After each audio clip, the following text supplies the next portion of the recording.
আজকে করে দেখাবো পাকিস্তানের একটি জনপ্রিয় খাবার এবং পাকিস্তানি স্টাইলে বিভিন্ন মশলা দিয়ে মজাদার এই রেসিপিটি।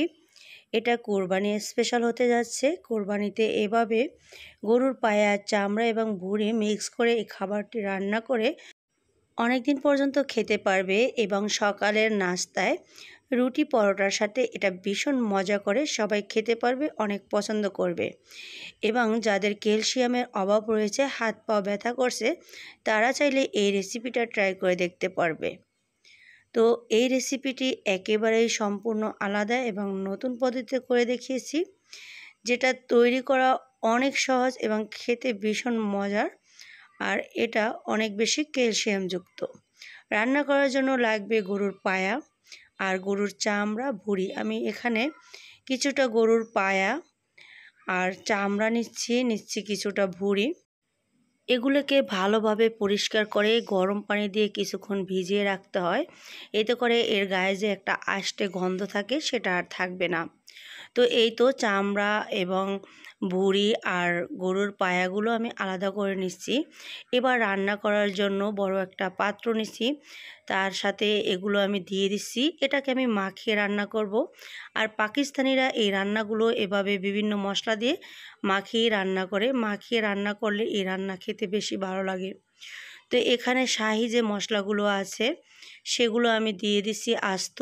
কেউ চাইলে এগুলো গুঁড়ো করেও দিতে পারবে, তবে আস্ত দিলে এর যে খুব ভালো একটা ফ্লেভার আসে সেটা পাওয়া যায়।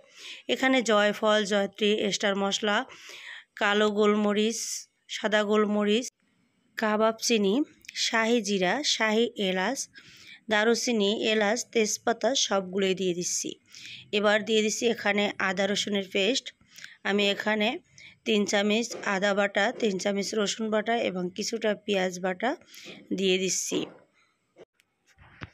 বাজারে যে শাহি গরুর মাংসের মশলা পাওয়া যায় সেই মশলাটাও এখানে অ্যাড করতে পারবে, তবে আমি আস্ত যেই মশলাগুলো দিচ্ছি এগুলো হাতের কাছে থাকলে এগুলোও দিয়ে দিতে পারবে। এবার দিয়ে দিচ্ছি সেই শাহি মশলা 1 চামচ, 1 চামচ দিয়েছি জিরার গুঁড়ো, 1 চামচ ভাজা জিরার গুঁড়ো, আর এখানে 2.5 চামচের মতো দিয়ে দিচ্ছি হলুদ গুঁড়ো, 3 চামচের মতো দিচ্ছি মরিচ গুঁড়ো, স্বাদ মতো দিচ্ছি লবণ, আর এখানে পরিমাণ মতো তেল দেব। তেলটা ওই পর্যায়ে খুব বেশি দেব না। আর এখানে আমি বেশি করে একটু পেঁয়াজ কুচি দিয়ে দিচ্ছি। আর কারণ পেঁয়াজ কুচিটা বেশি দিলে গ্রেভিটা বেশি ঘন হয়। এমনিতেই এর অনেক ক্যালসিয়ামের কারণে গ্রেভিটা অনেক ঘন হবে। তো সবগুলোকে এভাবে ভালোভাবে একটু আমি হাত দিয়ে কষলিয়ে মেখে দিচ্ছি। মেখে অল্প একটু পানি দিয়ে প্রথমে আমি একটু কষিয়ে নেব। এবার চুলায় বসিয়ে প্রথমে কষিয়ে নেব। আর কষিয়ে নিলে এটার যে একটা খুব সুন্দর একটা ফ্লেভার বা ঘ্রাণ ছড়ায় সেটা আসবে। তো এই তো চুলায় দেওয়ার পর আরও কিছুটা পানি এ থেকে ছেড়ে দিচ্ছে। এবার এই পানিটাকে আমি শুকিয়ে নেব। এ পর্যায়ে চুলার আঁচটা বাড়িয়ে দিয়ে এই পানিটা আমি ভালোভাবে টেনে কষিয়ে নেব। তো কেউ চাইলে একবারে বেশি করে পানি দিয়েও পাকিস্তানি স্টাইলেও করে নিতে পারবে, তবে আমরা যেহেতু বাঙালি, তো বাঙালিরা একটু কষানো জিনিস বা মশলাযুক্ত খাবার বেশি পছন্দ করি, তার জন্য এভাবে করে নিচ্ছি। তো এর সাথে পরবর্তীতে আমি কিছুটা মাংস অ্যাড করব। তো এই তো কষানো হয়ে গিয়েছে। এবার এর সাথে আমি গরম পানি অ্যাড করব। তো আমি 80% মতো সিদ্ধ করার জন্য পানি দিয়ে দেব। তো তেলটা কিন্তু ছেড়েই দিচ্ছে, এই পর্যায়ে দেখতেই পাচ্ছ। এই পর্যায়ে আমার কষানো হয়ে গিয়েছে। তো পুরো রান্নাটায় অবশ্যই গরম পানি দিতে চেষ্টা করবে, আর গরম পানি দিয়ে রান্নাটা করলে বেশি ভালো হয়। যেহেতু পায়া কিংবা গরুর চামড়া এগুলো সিদ্ধ হতে অনেক সময় লাগে, তার জন্য এখানে আমি এরকম একটু ডুবো করে পানি দিয়ে দিচ্ছি। তো এই পানিটা দিয়ে আমি রান্না করব যতক্ষণ এটা 80% সিদ্ধ হবে, ততক্ষণ পর্যন্ত, কারণ এটা সিদ্ধ হতে অনেক সময় লাগে। তা এটা সিদ্ধ হওয়ার পর আমি এর সাথে কিছুটা মাংস দিয়ে দেব। মাংসটা কিন্তু খুব তাড়াতাড়ি সিদ্ধ হয়ে যায়। তা মাংসটা আমি পরবর্তীতে অ্যাড করব। এই তো এখানে আমি হাফ কেজির মতো মাংস নিচ্ছি। আর এই রেসিপিটা কোরবানিতে অবশ্যই ট্রাই করতে পারবে, কারণ কোরবানিতে সব কিছুই হাতের কাছে থাকে। পায়া থাকে, চামড়া, ভুঁড়ি সব কিছুই থাকে এবং মাংসও থাকে। সব কিছু দিয়ে এভাবে বেশি করে রান্না করে নিতে পারবে। আর চামড়াগুলো দেখতেই পাচ্ছ সিদ্ধ হয়ে কতটা মোটা মোটা হয়ে গিয়েছে। চুলার আঁচটা এ পর্যায়ে মিডিয়ামে রেখে বেশ কয়েক ঘন্টা, প্রায় 1.5 থেকে 2 ঘন্টা এভাবে রান্না করে নিচ্ছি। আর এরই মাঝে কিন্তু সম্পূর্ণ পায়া কিংবা চামড়া, ভুঁড়িগুলো 80% মতো সিদ্ধ হয়ে গিয়েছে। তো এ পর্যায়ে আমি গরুর মাংসটা দিয়ে দিচ্ছি। গরুর মাংসটা দিয়ে আমি আবারও কিছুক্ষণ কষিয়ে নেব।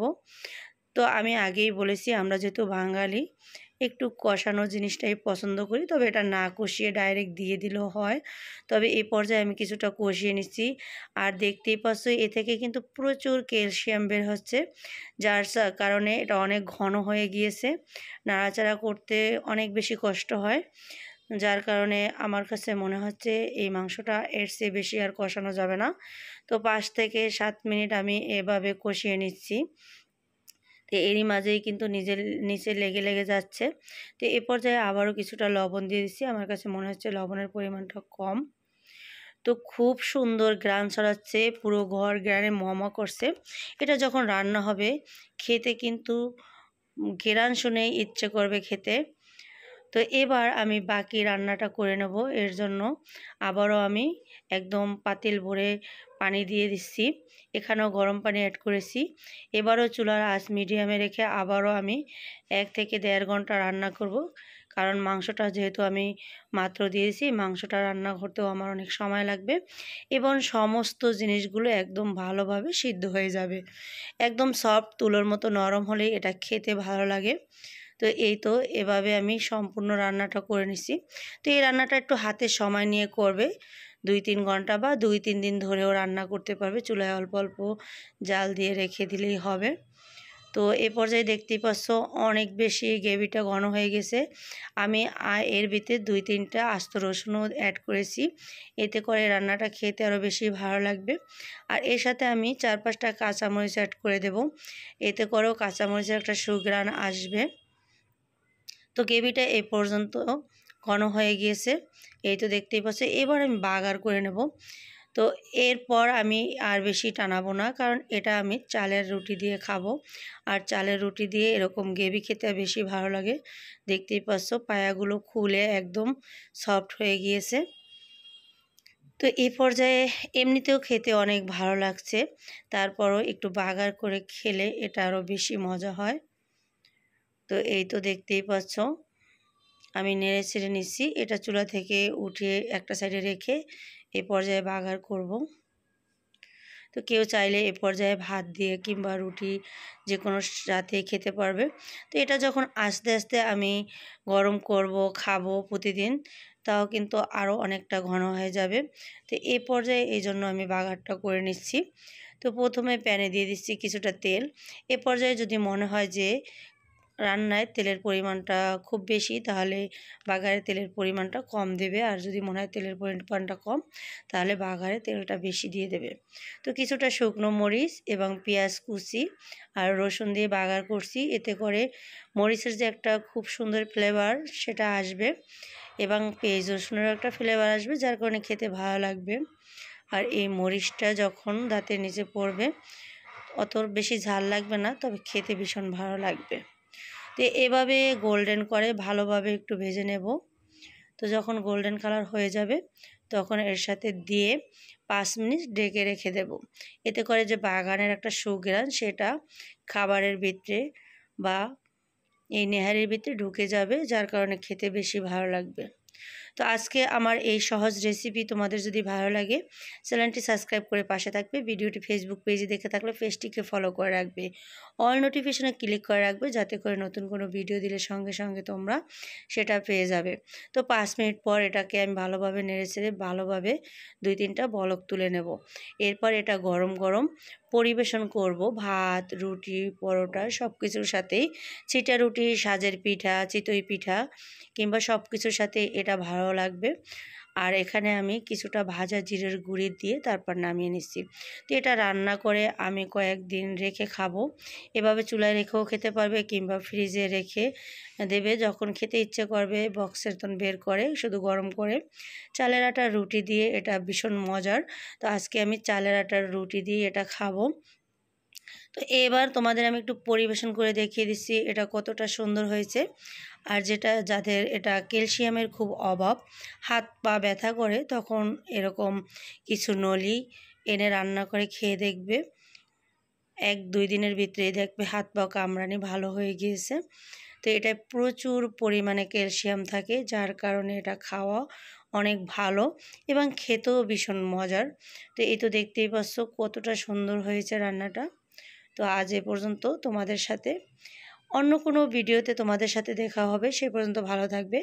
আর আসছে এই কোরবানির ঈদে এরকম একটা রেসিপি তোমাদের কাছে উপহার দিলাম, যার কারণে কোরবানিতে তোমরা এই রেসিপিটা একেবারে তৈরি করে খেতে পারবে আর কমেন্ট করে জানিয়ে দেবে কেমন হয়েছে। আল্লাহ হাফেজ।